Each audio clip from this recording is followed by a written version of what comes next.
Iya, Bapak Saudara sekalian, berjumpa lagi dengan Beta Gerson Barak di saat ini. Di saat ini Beta berada di kantor DPRD Provinsi Maluku. Beta akan menyampaikan beberapa informasi terkait dengan aksi demonstrasi. Jadi aksi demonstrasi yang hari ini dilakukan di kantor DPRD ini adalah aksi yang dilakukan oleh Himpunan Mahasiswa Islam Indonesia Cabang Ambon. Jadi aksi ini juga dilakukan dalam rangka untuk memprotes kebijakan pemerintah pusat terkait dengan kenaikan harga BBM. Oleh karena itu mari kita saksikan langsung Bapak Ibu dan saudara-saudara sekalian, kira-kira apa saja isu-isu yang disampaikan selain isu kenaikan harga BBM ini, dan kira-kira bagaimana argumentasi mereka dalam rangka untuk memprotes kebijakan pemerintah pusat ini. Mari kita saksikan Bapak Ibu dan saudara-saudara sekalian. Iya, Bapak Saudara sekalian, kita bisa melihat ini adalah masa dari Himpunan Mahasiswa Islam Indonesia Cabang Ambon yang sementara berorasi di depan kantor DPRD Provinsi Maluku dalam rangka untuk memprotes kebijakan atau wacana kebijakan kenaikan harga bahan bakar minyak atau BBM. Ibu, selain mereka melayangkan protes terkait dengan kenaikan harga BBM, mereka juga menyoroti beberapa isu lainnya, diantaranya adalah kenaikan tarif dasar listrik dan berbagai isu-isu lokalistik. Setelah berorasi kurang lebih setengah jam di depan kantor DPRD Provinsi Maluku, maka masa dari demonstran menuntut untuk kemudian masuk di ruang paripurna DPRD Provinsi Maluku untuk nantinya mereka menyampaikan berbagai tuntutan-tuntutan yang diperjuangkan. Apa-apa yang mau nanti disampaikan, nanti disampaikan kepada saya ini ketua fraksi PKS.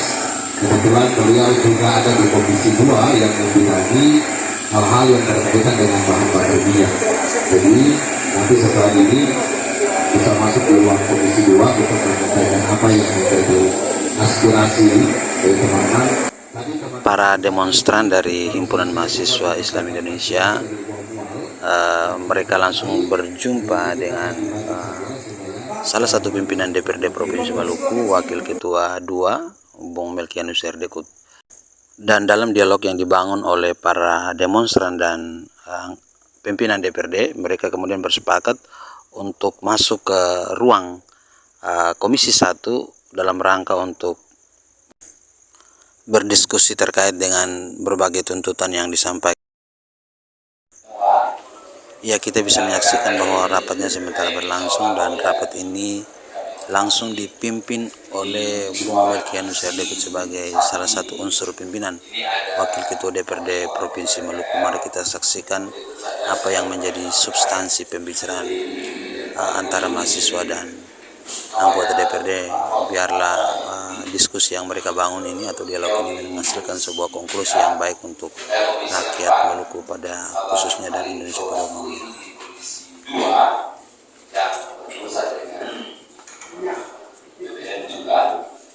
Di sebelah Bang Halimun ini Ibu Temi Orsepuni, beliau ketua fraksi juga, wakil ketua Komisi 2 juga yang membidangi persoalan banyak, tapi sumber daya alam itu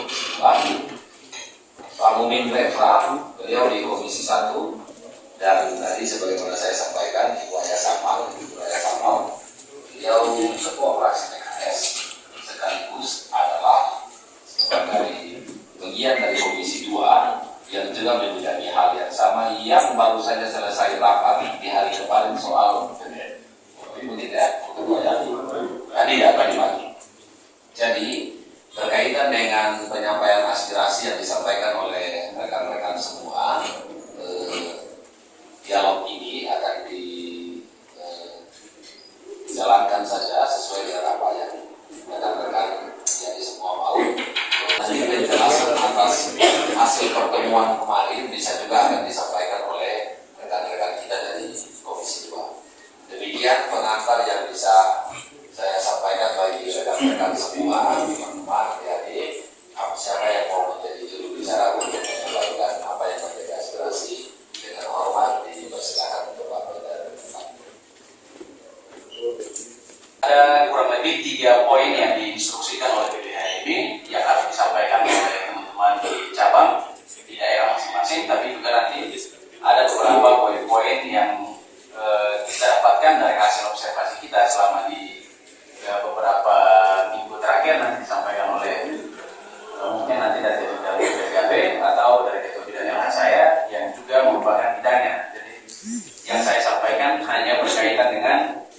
instruksi dari BPH. Yang pertama,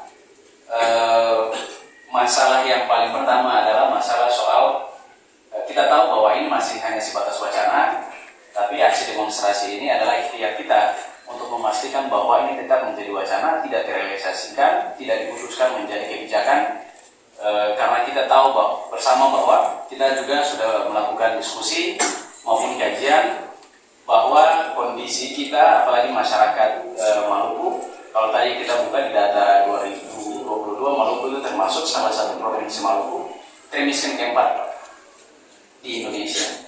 Itu artinya Maluku merupakan provinsi yang paling rawan ketika kebijakan ini benar-benar diambil. Yang paling pertama, kita baru saja selesai atau kita baru saja hampir keluar dari gempuran COVID-19. Olehnya itu kita yakin betul bahwa perubahan perekonomian maupun pertumbuhan ekonomi masyarakat itu baru saja ingin meningkat, tapi adanya wacana ini, apalagi sampai nanti kebijakan ini betul-betul diambil, maka ketakutan kita kebijakan ini memukul balik pertumbuhan ekonomi masyarakat yang sementara kita doakan mudah-mudahan di sana. Itu yang pertama. Yang kedua, banyak masyarakat juga pelaku UMKM, apalagi pengusaha kecil informal yang selama ini tidak tersentuh oleh program-program pemerintah. Ketakutan kita pada sektor inilah dampak itu, implikasi itu dirasakan. Apalagi ya tadi saya sampaikan bahwa di Maluku ini termasuk masyarakat yang punya tingkat kesejahteraan paling kecil. Nah, yang kita itu nanti dalam poin tuntutan kita berikan juga semacam solusi. Jadi kenaikan BBM itu bukan solusi. Bahwa kita tahu bahwa kenaikan BBM ini juga implikasi dari tingginya nilai jual minyak di pasar internasional, tapi bagi kita dengan solusi untuk menaikkan harga BBM itu juga kita pikir bukan solusi yang tepat. Sehingga ada beberapa poin diantaranya kekhawatiran kita ini mungkin menjadi atensi dari Pak Waka dan seluruh anggota DPRD yang hadir, bahwa ketakutan terbesar kita bahwa BBM bersubsidi yang harusnya dikonsumsi, yang harusnya diakses oleh masyarakat kelas menengah ke bawah, ketakutan kita justru digunakan oleh industri-industri besar, industri perkebunan, tambang, dan lain-lain, sehingga akses kita terhadap BBM itu jadi susah. Kita bisa rasakan bersama, tidak setiap waktu kita ingin mengakses BBM bersubsidi itu tersedia. Apalagi di Kota Ambon betul-betul kita rasakan. Nah, ini mungkin nanti menjadi atensi bapak-bapak semua. Yang kedua, ada kenaikan listrik. Yang ketiga, soal mafia tambang atau migas.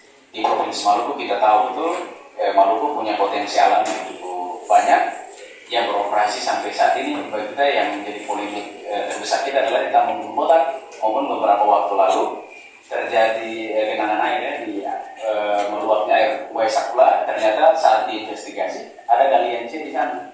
Nah, ini mungkin nanti disampaikan lebih jelas oleh rekan saya dari bidang di cabang Ambon ya. Hari ini hadir untuk menyuarakan kepentingan rakyat dan tidak salah alamatnya. Alamatnya pas datang di Rumah Rakyat.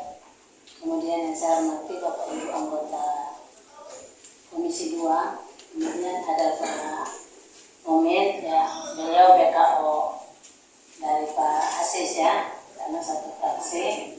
Hari ini kita undang, mungkin bisa memberikan juga sedikit penjelasan informasi yang beliau tahu terkait dengan kenaikan harga BBM, kemudian terkait dengan galian C.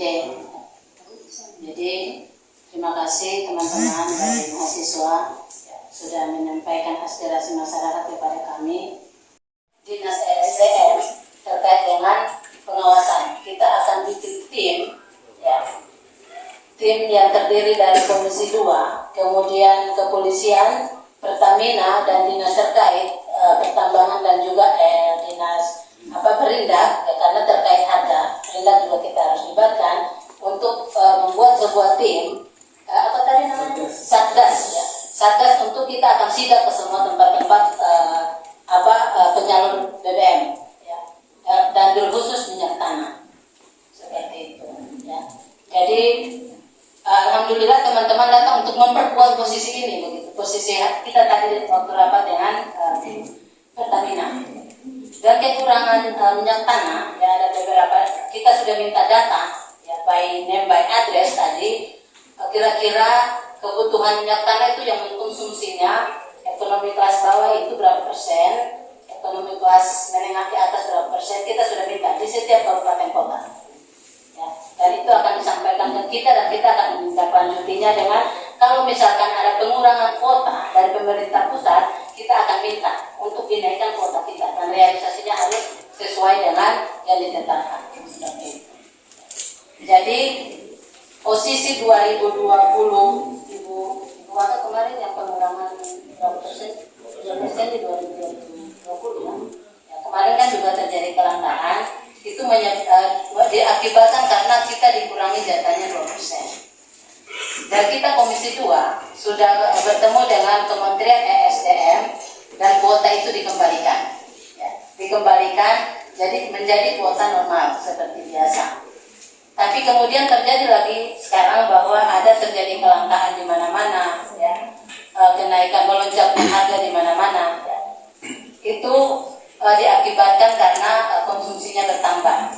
Penjelasan, makanya kita minta data karena penjelasan dan pertanyaan seperti itu kita tadi dari Komisi 2 minta datanya dikasih ke kita. Bahwa apakah ini penyebab kelangkaan minyak tanah atau ada kenakalan yang dilakukan di kalangan penyalur dan yang lainnya seperti itu. Ya, teman-teman, kami berharap dukungan dari mahasiswa ya kepada kami agar kita bisa menolak ini dengan baik. Karena memang cukup berpengaruh terhadap kehidupan masyarakat ya. Jadi saya minta kepada mereka bahwa coba dikasih data ke kita yang mengkonsumsi LPG itu berapa ya. Karena dia kaitan dengan informasi tadi bahwa oh iya nanti silakan awal.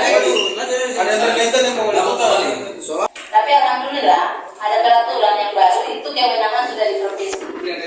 Ya, kalian cek kewenangannya sudah di provinsi dan beberapa pekan kemarin itu dinas ESDM sudah ke Jakarta untuk meminta minta semua izinnya ya karena dia langsung terkoneksi dengan sistem. Ya, jadi ketika kita buka sistemnya itu ketahuan perusahaan mana yang izinnya masih berjalan, yang sudah mati dan sementara berproses untuk mau melanjutkan izinnya, terpanjang izin. Ya, jadi data-data sudah kita ambil semua. Ya, kita lagi mengagendakan untuk memanggil pihak-pihak terkait. Perusahaan Galian C kita panggil, ya. Kemudian juga ya kita ada berencana mengagendakan memanggil pihak terkait dengan Gunung Botak. Ya. Jadi semua informasi yang datang terkait dengan Komisi 2, alhamdulillah ya teman-teman Komisi 2 bersama pimpinan komisi berkomitmen untuk menyelesaikannya.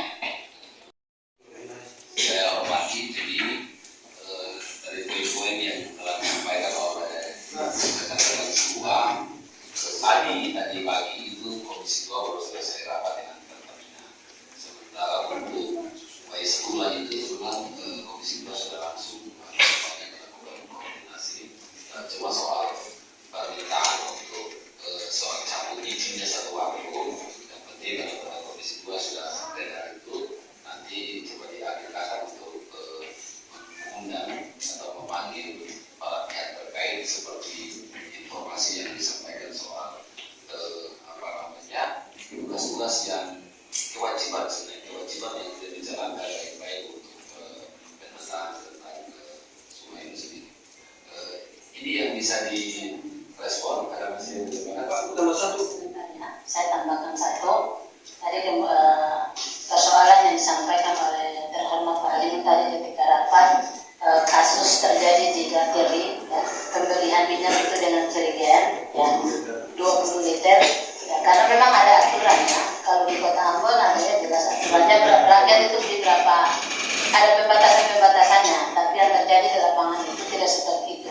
Makanya kami minta kepada mahasiswa untuk monitoring hal ini agar bisa memberikan informasi kepada kita, membantu kita dalam proses pengawasan ke depan nanti seperti itu. Terima kasih.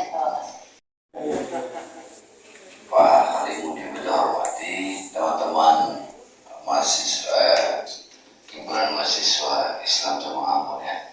Kami Jamaah kita hormati. Assalamualaikum warahmatullahi wabarakatuh. Shalom. Ada di sekalian, tadi ada beberapa pertanyaan. Yang pertama terkait dengan pengalihan jalur anggota kota.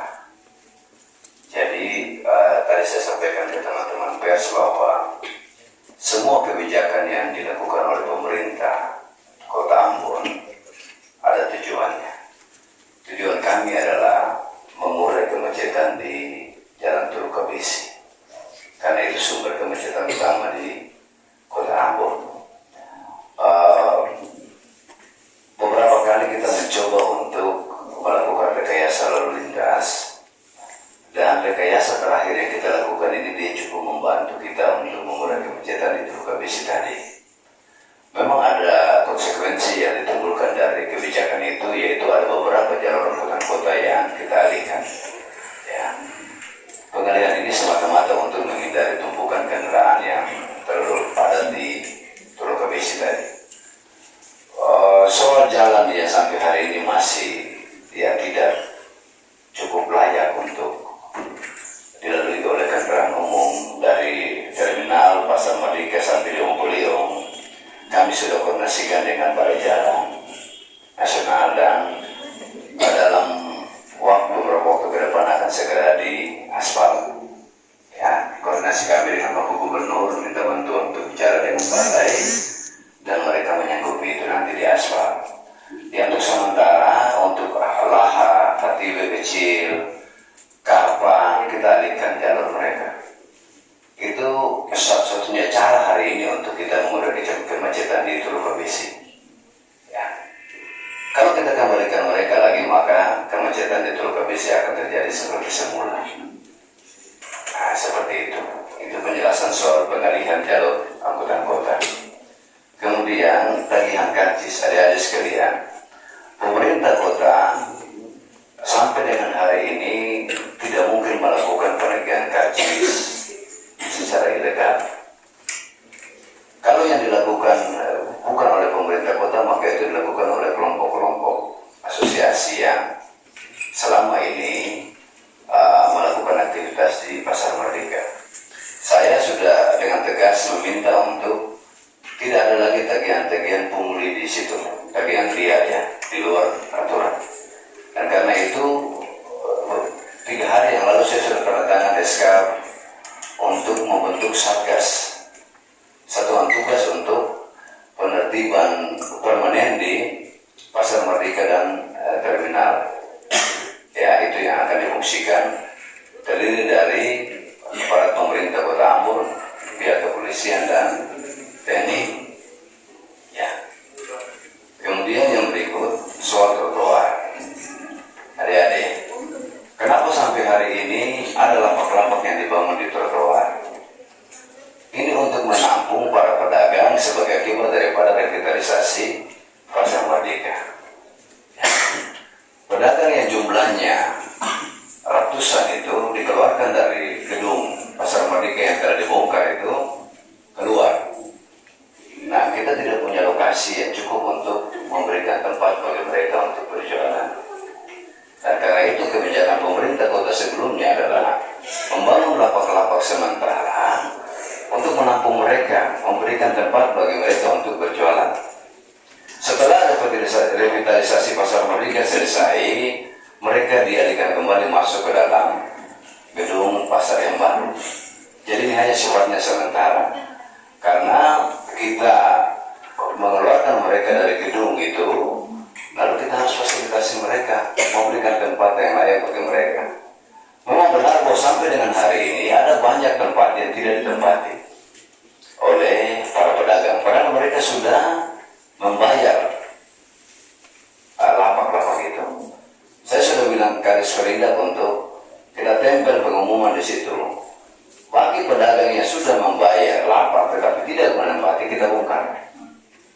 Ya, karena mereka yang tidak menempati lapak inilah yang hari ini berjualan di terminal, dalam terminal dan sebagainya.